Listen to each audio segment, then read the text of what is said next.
need to do more, okay? If we just had everyone in there, it's very easy, single factor input like water. The biggest and misunderstood single factor that everyone latches onto, which will solve all the problems, is money. That's a myth.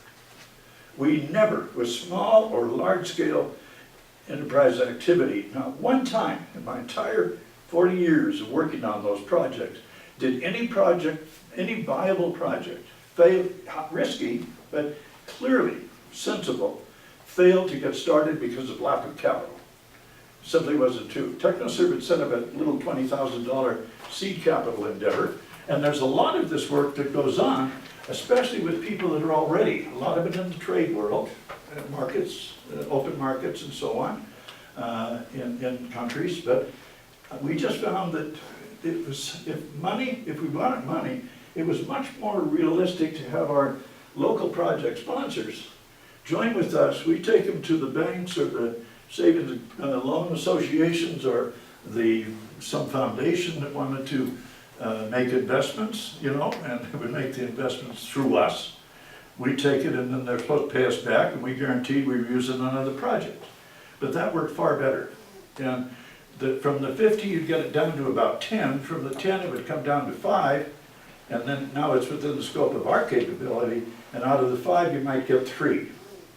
That seems like an awful lot of effort, but that was a way to, in best sense, deal with our limitations as catalysts and development practitioners on the one hand, and at the same time not leave the people we are assisting in the lurch because we don't have the resources to handle everything we've taken on.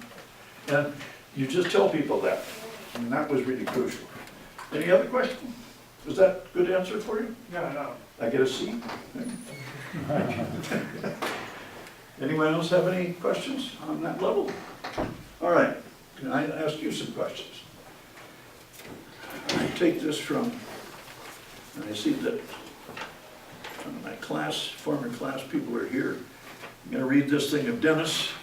Then I told you that I read that one on the change issue. And I'll finish now with this little piece and then go to these questions for you. All societies must come to terms with new aspirations and unavoidable and irresistible social, political, and environmental forces. The choices they face are difficult to handle because the benefits the development process, promises are obtained only at risk and with some hope for certainty. There is no lot of certainty, and that is the world that we live with. There is certainty about putting in a pipeline, but there's no certainty that its ultimate impact is going to be what you envisioned, unless the people really have it and can use it in a manner that isn't going to be disrupted by outside forces. Okay? That one? Now my questions.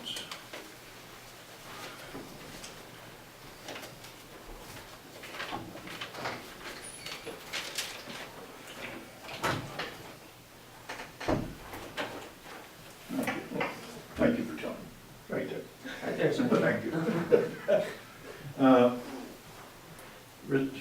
I just ask you how you deal with these issues. Primary issue. In the context of change and development we've just discussed, does globalization bode well for the people that you are endeavoring to assist with water? Is the water taken as something that will solve their problems or give them an opportunity to go forward? Do you have any opportunity to consider how your project fits in the wider world of the country, the province, the country, or the world at large? Or is it just a good in itself? Any comments? Have you considered that before? I would consider it then, as you go forward. It's not unwise, but it's unfair to you to not, even for short-term volunteer assignments, to tool yourself up on the world condition or the condition in the area that you're going into. It doesn't take a lot of reading, okay? I will make reference to three groups here, three things I have that you can get online. Take a look at the USAID policy framework for 2011 and 2015. That will show you from a strictly USAID viewpoint what they believe development is all about. And it has there's a very interesting checklist in there of issues that should be considered, that they are considering within their framework. The constraints on AID are always the same: funding and national security interest. And the latter one is often a major compromise to otherwise good things that could be done.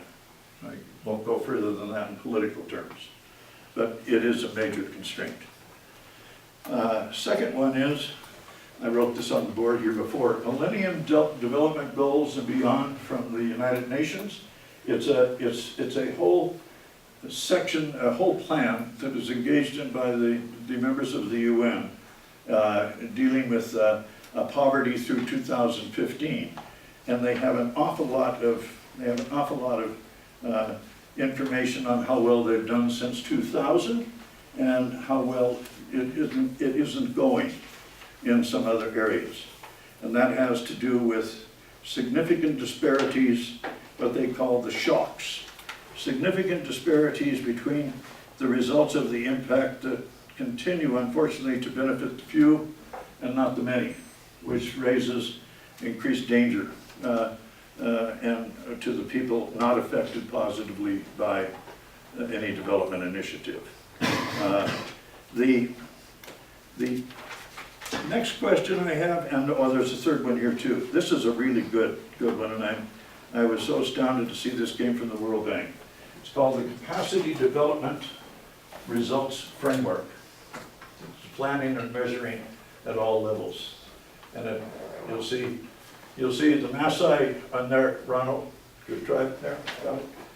Anyway, this one is a good one for one particular reason. It's the first time that I've ever read a piece that is put out by the UN or by the World Bank that talks about partnering in the way that I just mentioned to you earlier, where you really are assessing what you're doing with the people before you begin, and you work with them on a continuous partnership up front.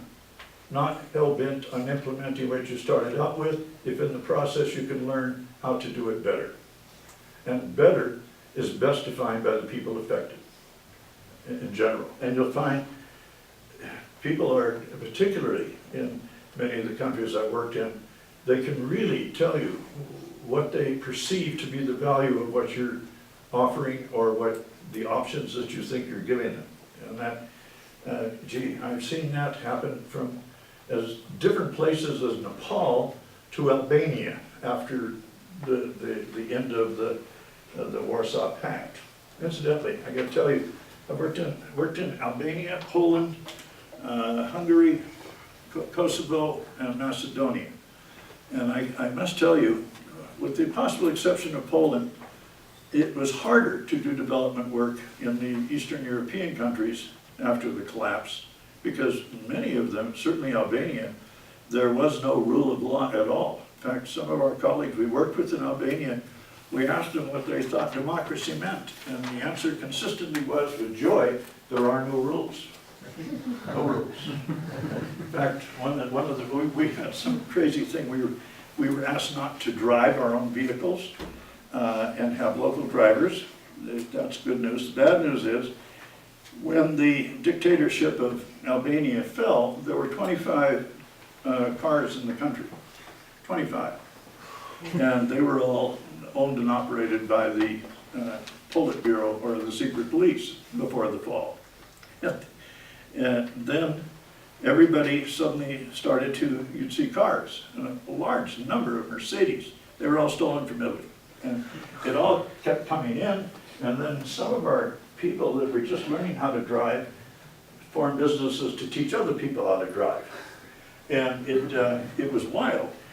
Tomas, one fellow that I worked with, he was great. He's driving along, and we're coming through Tirana, and women and kids are crossing the streets. There are traffic lights, and neither the knew at one of those projects, it'll be good if we put in traffic lights. So somebody built traffic lights.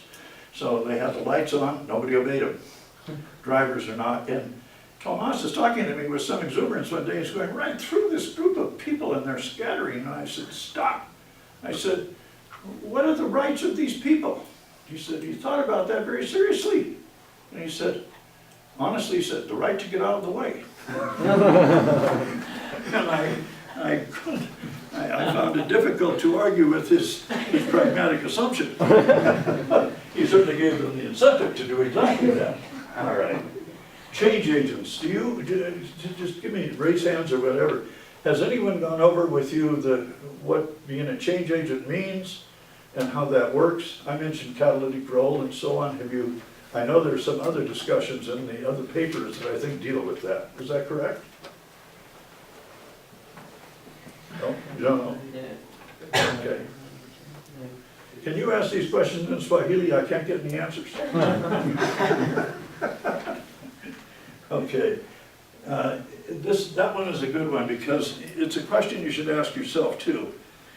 What is your role as a foreign change agent in creating and/or supporting positive development initiatives, and what tools and resources do you need to employ to achieve those objectives on a sustainable basis? And that's all directed at you to find out from the people you work with. Now, and I know that the MSU chapter has come a long way in grappling with that, partly because you have the local board still, you have a full-time person working there on your behalf and the community now knows everyone. Ronald, is there much of a challenge for the fact that the brief period that a number of the volunteers are there, 1 to 3 months I think it is, with no return trips, did that make it harder for the people to really